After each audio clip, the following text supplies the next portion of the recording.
nasangkot, di umano, itong si Vice Ganda, sa ecstasy. Hala ka diha. Vice Ganda, totoo ba yan? Naku po, kaya palang lakas ng loob bumanat kay dating Pangulong Duterte.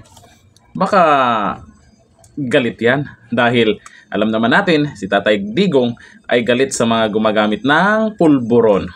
Ito naman kay Vice Ganda ay hindi naman pulburon yan. Yung mga pang party yan. Iba-iba yung trip, no? Yan ba yung resulta ba ng trip yan? Ako'y nagtatanong lang. Kasi ayon po yan kay Maharlika. Alam naman natin itong si Maharlika ay may puting ahas yan. At nasangkot daw si Vice Ganda. Gaano ka totoo yan? Kung totoo man yan, ay malamang yan ang dahilan kaya galit siya kay Duterte.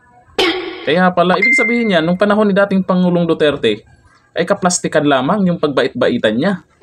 Kaplastikan lamang yung pag-interview niya, yung nakikita natin na natutuwa siya kay Tatay Digong.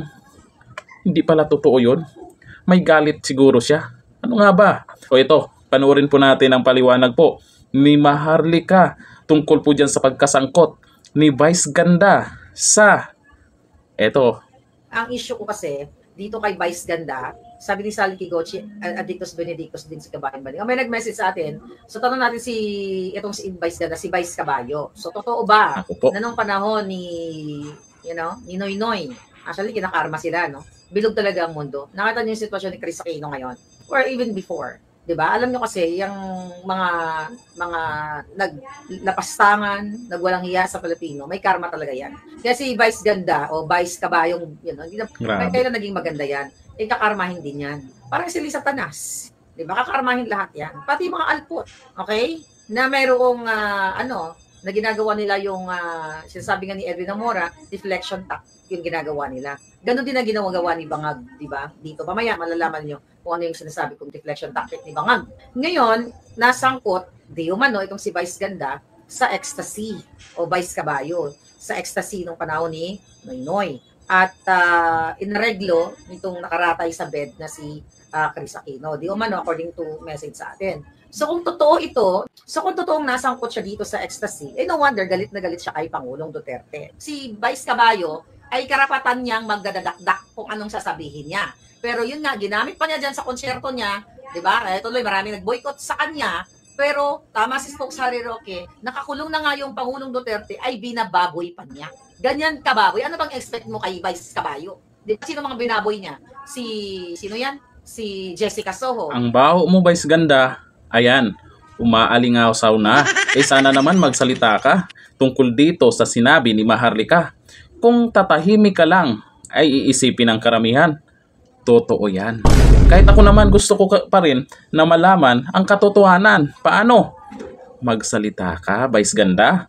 At isa pang patunay, kung hindi totoo yan, magpa-test ka.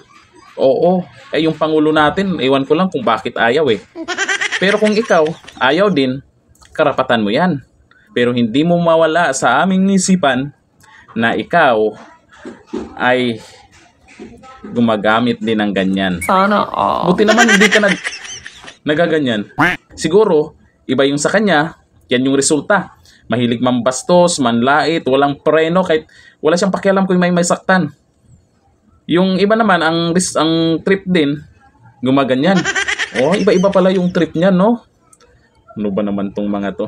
Pero hindi pa natin alam kung totoo yan. Pero sana ay hindi totoo yan. Vice Ganda. Kasi kung totoo man yung sinabi ni Maharlika, kawawa naman yung naniniwala sa'yo.